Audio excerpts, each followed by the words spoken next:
नमस्कार दोस्तों, स्वागत है आपका हमारे चैनल पर। भगवद गीता जो महाभारत का एक महत्वपूर्ण हिस्सा है, हमें जीवन की गहराइयों को समझने और सही दिशा में चलने के लिए मार्गदर्शन देती है।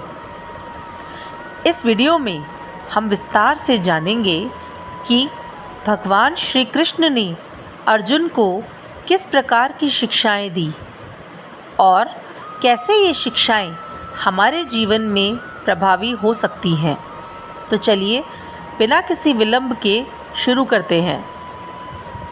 भगवान श्री कृष्ण ने अर्जुन को कई महत्वपूर्ण शिक्षाएं दी जो न केवल उनके समय के लिए प्रासंगिक थी, बल्कि आज भी हमारे जीवन में अत्यंत महत्वपूर्ण हैं।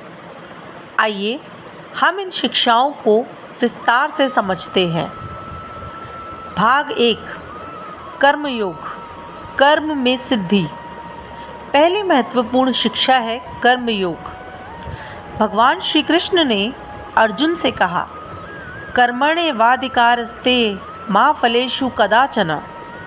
इसका अर्थ है कि हमें अपने कर्मों पर ध्यान केंद्रित करना चाहिए और उनके परिणाम की चिंता नहीं करनी चाहिए।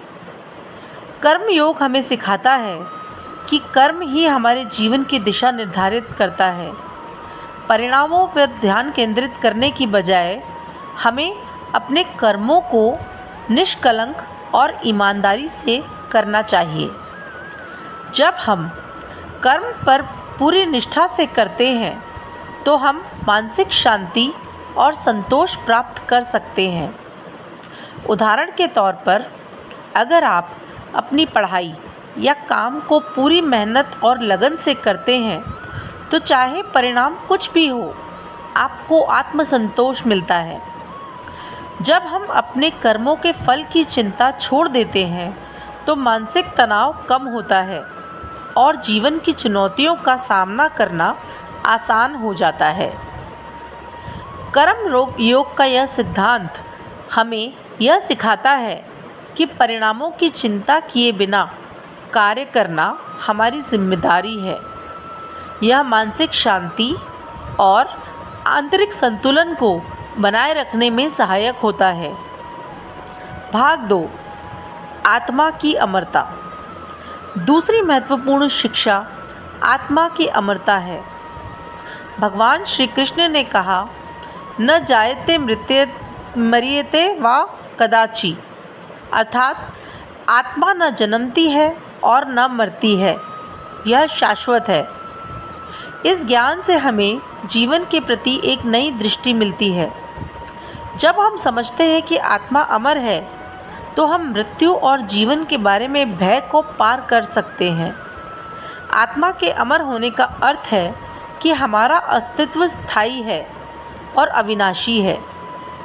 यह विचार हमें यह समझने में मदद करता है कि जीवन के कठिन परिस्थितियों में भी हमें धैर्य और साहस बनाए रखना चाहिए।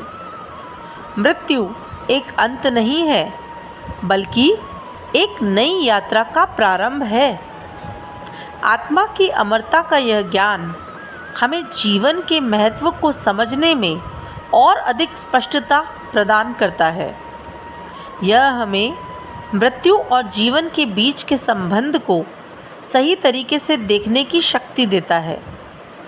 भाग 3, योग और ध्यान। तीसरा शिक्षा योग और ध्यान की है। भगवान श्री कृष्ण ने अर्जुन को सिखाया कि मानसिक शांति और सच्चे ज्ञान को प्राप्त करने के लिए योग और ध्यान आवश्यक है।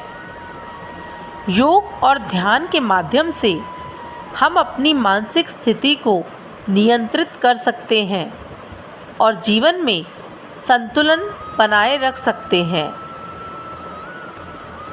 योग केवल शारीरिक अभ्यास नहीं है, यह एक समग्र दृष्टिकोण है जो शारीरिक, मानसिक और आध्यात्मिक संतुलन को प्राप्त करने में सहायक होता है। ध्यान हमें अपने भीतर की गहराइयों को जानने और समझने की क्षमता प्रदान करता है। ध्यान के दौरान हम अपनी सोच और भावनाओं को नियंत्रित कर सकते हैं। यह हमें मानसिक शांति और आत्मज्ञान प्राप्त करने में सहायता करता है। जब हम नियमित रूप से योग और ध्यान का अभ्यास करते हैं तो हम तनाव को कम कर सकते हैं और जीवन में अधिक संतुलित और शांतिपूर्ण तरीके से जी सकते हैं। भाग 4 भक्ति और प्रेम। चौथी शिक्षा भक्ति और प्रेम की है। भगवान श्री कृष्ण ने कहा, जो लोग मुझे भक्ति भाव से पूजते हैं उन्हें मैं अपने आप से जोड़ लेता हूँ। भक्ति और प्रेम से हमें सच्ची खुशी और संतोष प्राप्त होता है। जब हम ईश्वर या किसी भी उच्च शक्ति के प्रति प्रेम और समर्पण दिखाते हैं तो हमें जीवन की गहराई और उद्देश्य का अनुभव होता है।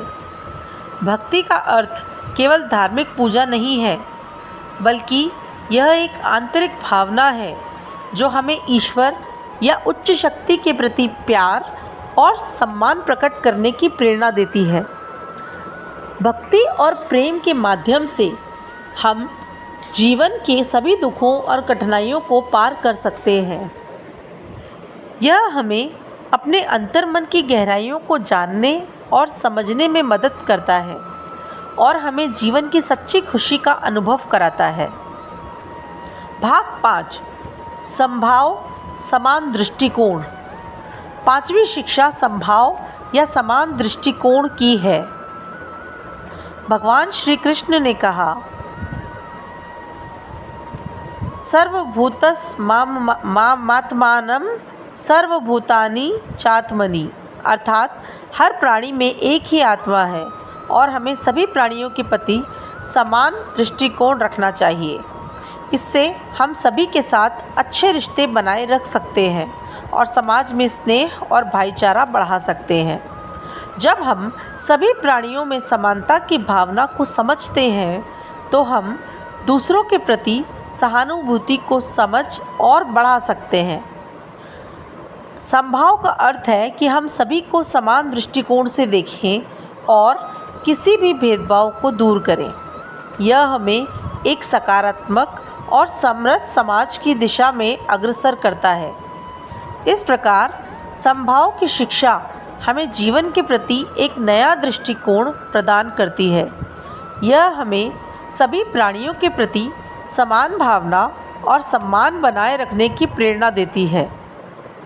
भाग 6 योग और अद्वैत दर्शन। भगवान श्री कृष्ण ने अद्वैत दर्शन के बारे में भी शिक्षा दी। अद्वैत दर्शन का अर्थ है कि भगवान और जीवात्मा में कोई भेद नहीं, दोनों एक ही तत्व के रूप हैं। इस दृष्टिकोण के अनुसार हम सभी एक ही ब्रह्म तत्व के अंश हैं। इस ज्ञान को हमें यह समझने में मदद मिलती है कि हमारे अंदर ही भगवान का अंश विद्यमान है। अद्वैत दर्शन हमें सिखाता है कि ब्रह्मा और आत्मा में कोई भेद नहीं। यह हमें एकता और समरसता की भावना से जोड़ता है और हमें जीवन के वास्तविक उद्देश्य को समझने में सहायता करता है। भाग 7 समर्पण और त्याग। भगवान श्री कृष्ण ने अर्जुन को समर्पण और त्याग की भी शिक्षा दी। उन्होंने कहा कि समर्पण और त्याग के माध्यम से हम अपने जीवन के कष्टों से पार पा सकते हैं। समर्पण का अर्थ है कि हम अपने सभी कार्यों और विचारों को भगवान के प्रति समर्पित करें और किसी भी प्रकार की ईगो या अहंकार को छोड़ दें। त्याग का अर्थ है कि हम अपने स्वयं के स्वार्थ को त्याग कर दूसरों की भलाई के लिए काम करें। जब हम अपने अहंकार और स्वार्थ को छोड़ देते हैं तो हम जीवन की सच्ची खुशी और संतोष प्राप्त कर सकते हैं। समर्पण और त्याग की यह शिक्षा हमें जीवन की एक नई दृष्टि से देखने में मदद करता है। यह हमें अपने जीवन के कष्टों को पार करने और सच्चे सुख और शांति को प्राप्त करने की प्रेरणा देती है। भाग 8 ज्ञान और विवेक। भगवान श्री कृष्ण ने ज्ञान और विवेक के महत्व को भी बताया। ज्ञान हमें जीवन के सत्य को समझने में मदद करता है, जबकि विवेक हमें सही और गलत का निर्णय करने की क्षमता प्रदान करता है। ज्ञान के माध्यम से हम जीवन की गहराइयों को समझ सकते हैं और विवेक से हम सही निर्णय ले सकते हैं। ज्ञान और विवेक का संयोजन हमें जीवन के सभी पहलुओं को समझने और सही मार्ग पर चलने की क्षमता प्रदान करता है। यह हमें जीवन के उद्देश्यों को स्पष्ट रूप से देखने और समझने में मदद करता है। भाग 9, शांति और संतुलन। अंततः भगवान श्री कृष्ण ने शांति और संतुलन की भी महत्वपूर्ण शिक्षा दी। शांति केवल बाहरी वातावरण से नहीं, बल्कि आंतरिक शांति से भी संबंधित होती है। जब हम अपने भीतर शांति और संतुलन बनाए रखते हैं, तो बाहरी परिस्थितियां हमारे ऊपर उतना प्रभाव नहीं डालती। शांति और संतुलन को बनाए रखने के लिए हमें अपने विचारों और भावनाओं पर नियंत्रण रखना चाहिए। जब हम मानसिक रूप से शांति में रहते हैं, तो हम जीवन की चुनौतियों का सामना बेहतर तरीके से कर सकते हैं।